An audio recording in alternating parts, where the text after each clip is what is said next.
Now, the Forex or foreign exchange market has been in ups and downs over the past 2 years with the spread of the COVID-19 worldwide. In addition, the impacts that followed were driving factors in an already volatile market space, where retail traders kept their hands firmly on their assets to diversify their portfolios and keep their capital safe. Let's do a deep dive and invite Mudah Galaxy Indonesia analyst Reynold, Nathaniel, Ongky. Good day, Nathaniel. Reynold? Hello, how are you? Good, how nice are to you? be invited here. Yes, all right. All right, so what is your opinion on this year's economic outlook? But before that, we know that the global economy has been negatively affected by the pandemic, but with the release of the COVID-19 vaccines, this situation has gradually improved. So what is your outlook and what have you learned from this situation? Well, I think if we look back to the past 2 years, ever since WHO stated that right now we are at the outbreak of the COVID-19 pandemic, one of the biggest key lessons right here for all human beings is adaptiveness. Simply take the vaccine as an example. In the past, it usually takes years of scientific research and examination for creating the vaccines and to launch it to the market. See now how quickly the vaccines could be ready and start to save millions of lives.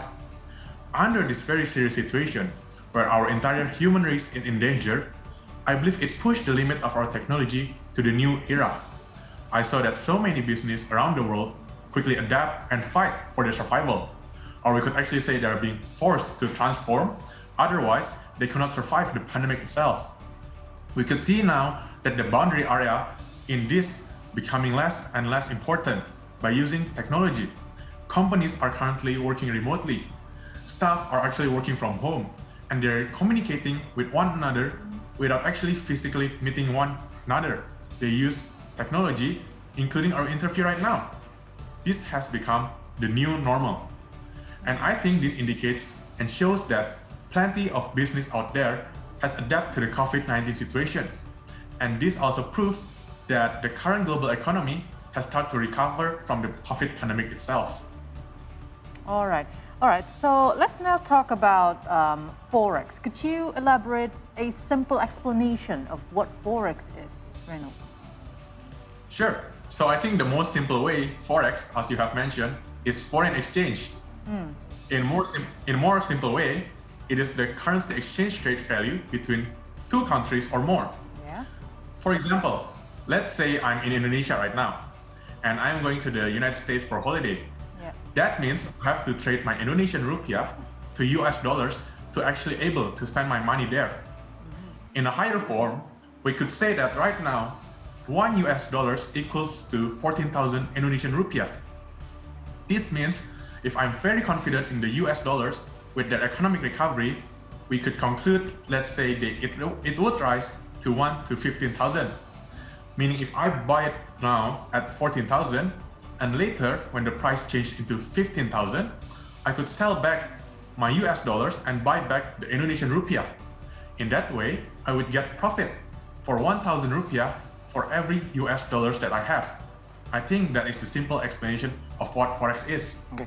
Reynold, I keep telling people ask me also, what is Forex, what is trading? I do it myself, but my simple explanation is, it's like a seesaw. If something becomes heavier, something becomes lighter. If a value goes down on a certain pairing, the other value must go up. Is that correct? That's the rule of Forex, huh? Yeah, that's a good analogy. Very good one. Okay, thank you. We should be interviewing you, Bruce.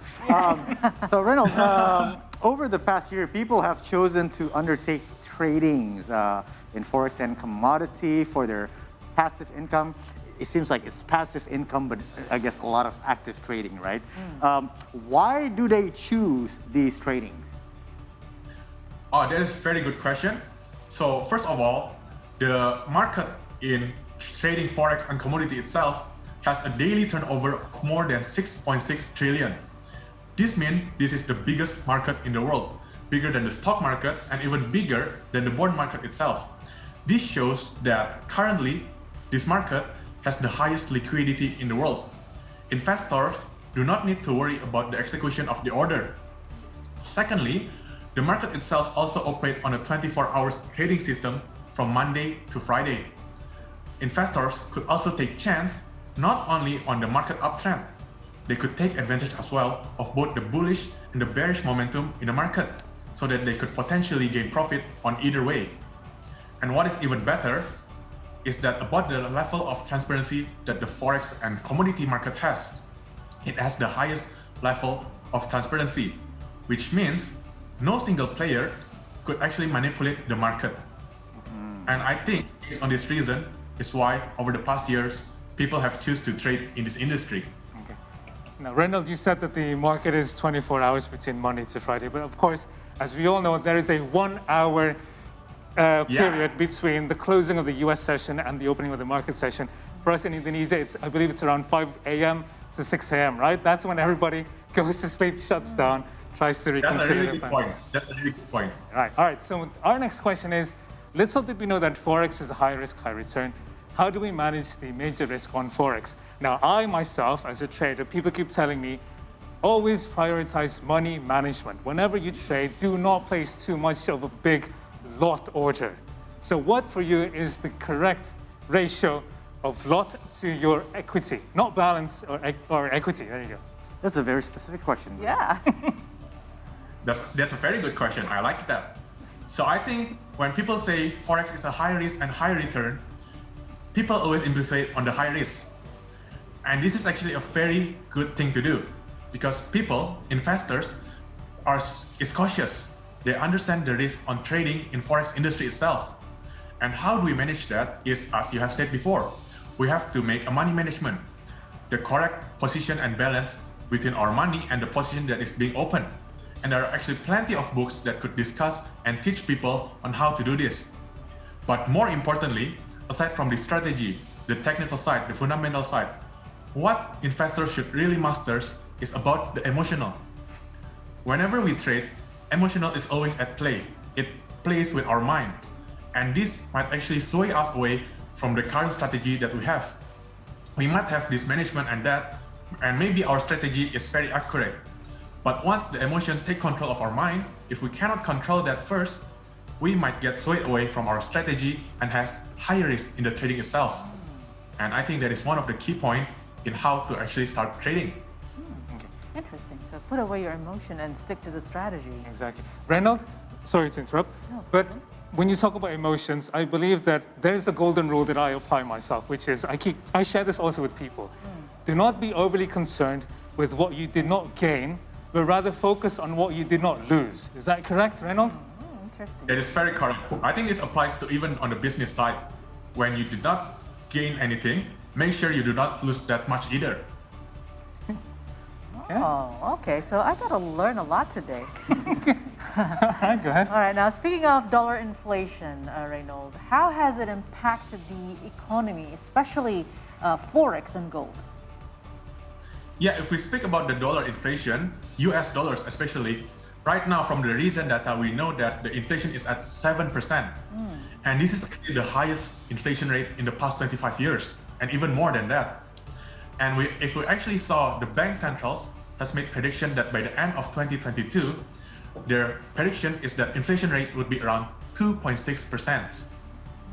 Based on this, we could show that we have the urgency for the Fed to increase the interest rate to control the current inflation rate that they are having in the market.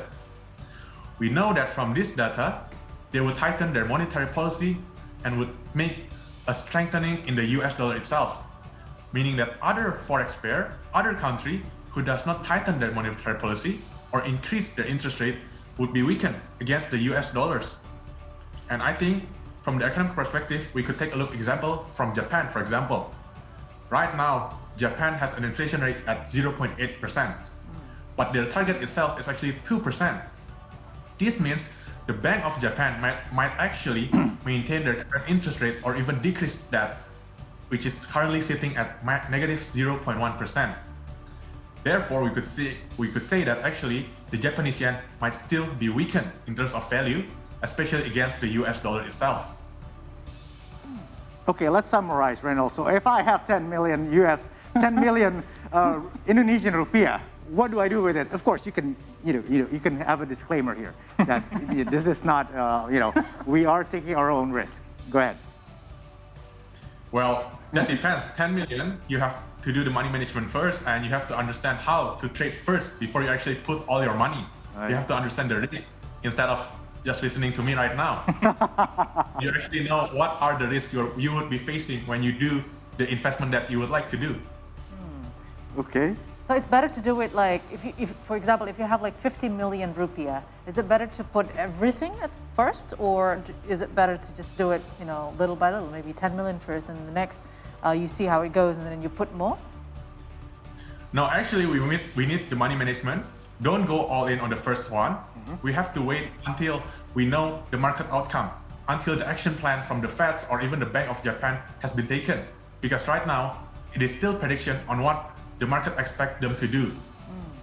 Reynold, I keep telling people, in order for you to really understand trading, open a demo account, because that is usually the best option for you to fully immerse yourself, to fully understand what trading is all about. Am I correct, Reynold? Yeah.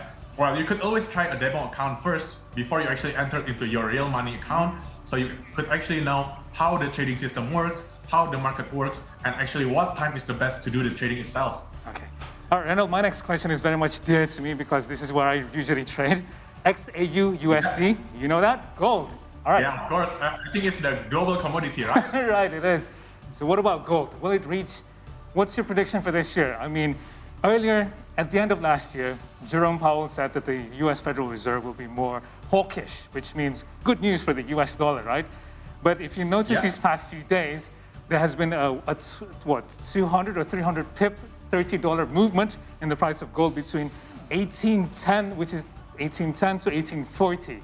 So you have fundamental news from the US, and you also have tensions, I guess, in Russia and Ukraine also affecting the movement of gold. Your outlook, please. I really like your analysis on that one. In fact, I'm thinking about the same thing. If we were talking about gold right now, we could see from 2 points of view. First one, obviously, is the short time. We could see that right now we have the geopolitical tension from Russia and Ukraine, and even some of the tension in the Middle East. And these uncertainties actually provide the worry in the investors in the short-term period. They don't know about the possible outcome on what might happen next week or even the following days after this. This is why in the short-term perspective, we could see the rise in gold price because people are more looking into the safe haven instrument compared to the riskier assets. But as you have said on the hawkish side, on the Fed, we could say that in the long-term perspective, the market itself expects that the Fed to increase the interest rate by March 2022. Meaning in the long-term perspective, we could see a more pressure given to the gold price itself. And if we actually connect this to the COVID-19 pandemic situation, where we see higher vaccination rate, and even recently, WHO provides statement that 2022 could be the end of the pandemic itself, we might see a more stable economy, a more positive outlook going forward. And when that happens, combined with the Fed's regulation, we could see an even more pressurized gold price itself. So I think that is the long-term perspective for XAU. So you think I should close my orders now? I still have several sell orders open. You think I should close them now? Well, we have to check the news first, obviously. Okay. All right, you still have a few more hours before the opening of the US session, right? Yeah. All right, Yasha?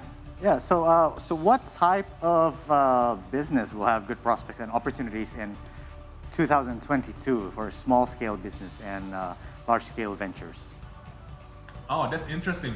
Well, speaking of business type, I think the most probable one is those who actually shift to online. We could see that the current trend is that more business are shifting to the online world, online platform. And therefore, to introduce this online platform, this online service, they would need a media marketing to help them promote the product. We could see that media marketing might be the best prospect in 2022. We could also see that digitalization of the big banking industry, e-commerce platform, and even service providers such as Halodoc who shift to the online world, this has become the prospect in 2022, especially that because of the pandemic situation, we have adapted to a more technologized situation and activities. And this is even why Muda Galaxy Indonesia just launched our new product app to save the investors' time and efforts.